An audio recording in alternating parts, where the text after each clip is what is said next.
In our last interview, you were getting ready to speak about a time that Charlie Rock owed money to Joe. And I asked a question and we never got back to it. And the fans were so upset. It was, all right, well, here we go, y'all. I'm going to tell you the story. So, during this time, Charlie's brother, I'm not going to say which one, whatever. And if it's his real brother or not, I'm not going to mention that. But the brother used to give us work. Well, used to give Charlie work, right? And work meaning, krills, crack and shit. And we used to be, I used to work with him selling shit, right? So we used to be at 23 Park and we were selling. Now we're making money. You feel what I'm saying? So he's making money. I don't know why. I remember Joe was like following this nigga. Yo, it was funny as hell. Like fucking follow like everywhere. And I'm like, and I'm trying to get this nigga's attention because he was supposed to pay me my little $60, $70 he had to give me for, whatever. So we at the bodega. And right across the street from the bodega, there's an elementary school, right? And there's these stairs. They go down.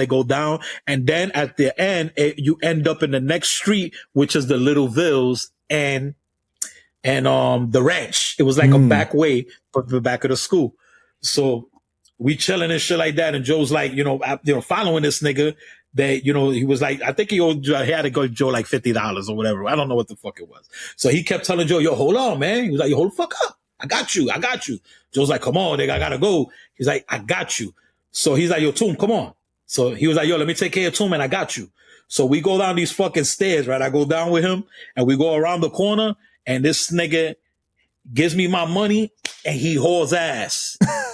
I'm like, what the fuck? Yeah, and Charlie, that nigga, this little short fucking, cause at the time he was like kind of stocky, but mad short and he had this red trench, funny as hell.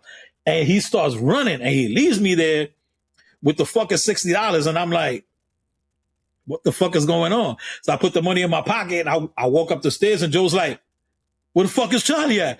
I like, that nigga gone. That nigga broke out. He's like, what? And then it was funny as hell. He had to give Joe like $50 and he ran off his shit. He didn't give Joe his money. He left Joe on the top of the stairs. I remember Joe had a white t-shirt on, mad tight. Mad fucking tight. And I went up the stairs. I'm confused. I didn't know what the fuck was going on. I had my money.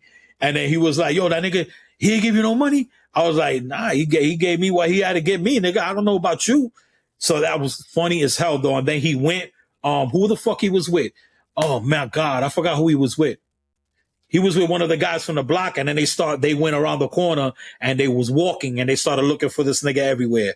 But that was the story that I had with him owing the money. It was nothing crazy, like thousands or nothing like that. It was like a little 50, 60 something dollars like that. And the nigga played Joe and broke out and ran through the back of the school and went through the fence and everything and shit like that. So you don't have to pay Joe the little $50 he owed.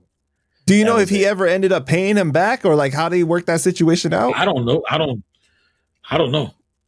I know that, he must have because he seen Joe after the fact because we were still doing our thing at 23 Park. And during this time, he was fighting that case that ended up hitting him with all that time. So, he was fighting that case during that time. And it was me, one of Charlie Rock's boys. I forgot his fucking name, man. And I used to rock with this kid all the time. And we were the ones that was in 23 Park. And we were selling it and we were selling the shit in 23 Park. And we was making money. We was killing it. And then I remember after that shit, and I'll tell you the story. I remember the night that Charlie Rock, the next morning, he had to turn himself in. He was going in. Everything was done. He was sentenced already, and he was out on bail. But he was already sentenced, going ready to do time. So we all in the corner of my mother's building, and we was just chilling, everybody drinking Cisco and all of this shit.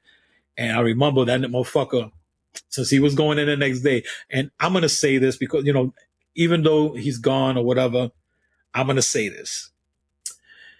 That motherfucker smoked a woo with our boy in the corner. Nigga took a blunt and just put a whole fucking bottle of crack in it, bro. And I was like, and the motherfucker smoked a whole woo with crack because he was leaving the next day. So he ain't give a fuck. And they smoked this shit right there. Yo, dude, I remember because I would still smell it. It was like the worst smell in the world. And these cats were doing that shit in the corner. And that was like, honestly, it was fucked up because that's like the last physical memory I had of him when he did that. Because the next day he went in, didn't see him no more after that. A lot of things changed after that when he went in. All the music and everything got real big and everything in the block changed. All kind of different things changed and shit like that when he left. And then when he came back out and I seen him running with Joe and all of that, and I was like, all right, you know what I mean? And then very shortly after that, I seen the fallout. And it was like, it's crazy, man. It's crazy. What was your reaction to the fallout? I ain't give a fuck. It's just that situation. But it wasn't a surprise to you, though. Nah, it wasn't a surprise. It wasn't a surprise at all. It's just a lot of different stories, you know, popped up from that, you know, on the side of Charlie, on the side of Joe, and all that stuff. A lot of the stuff that Charlie said was pretty true. It's pretty accurate. Just speaking to dudes that know all of us, and you know, they know him, they know me, they know Joe, they everything. And when you cross paths with certain peoples and we talk and stuff like that, and you know, the certain people, they get brought up like, oh, Charlie Rock, you know what I'm saying? And then they say the stories and everything, and it's up to you to be like, I don't want to hear that shit, or yeah, you hear it.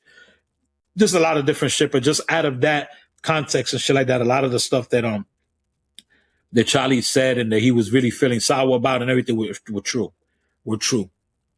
Everybody sometimes fabricate things and add things, like I was saying about TA. You know, say like, I believe what he said. He just said more. You know, say like the dripping and all of that. It just added more shit to make it more, you know, drama. But Charlie is fucking was a real street dude. You know what I'm saying? Like Charlie was like a real nigga, a real street nigga. So it wasn't like he was like, not, you know, there's niggas that say that you're a street nigga and you're not. You know what I'm saying? You're a fantasy dude. Charlie was really a real street dude. Hustled every fucking thing.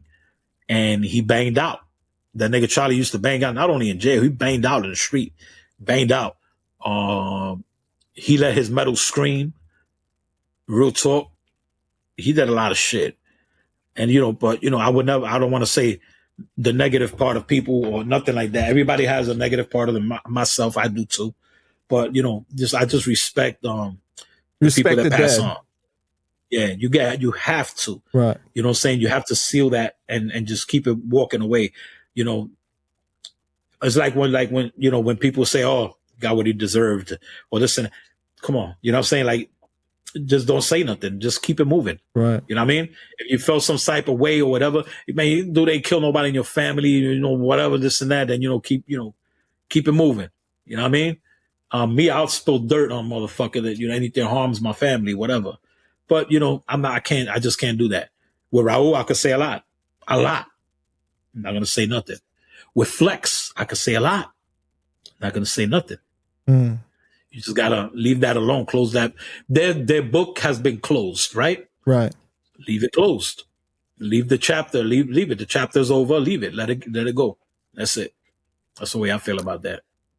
So, well, I want to first thank you for being able to tell that story that I interrupted and the fans got so crazy. They was comparing me to Nori. Yo, you picking up bad habits now and stuff. You interrupting the guests, not letting them talk. And I'm like, bro, like I'm the type of interviewer where like I just ask you the question and I pretty much just shut up. Like there was one time and they was getting on my helmet like crazy, bro. Like, the comments were like, how dare you not let him tell it? You know, you interrupted his story. It was on me, bro.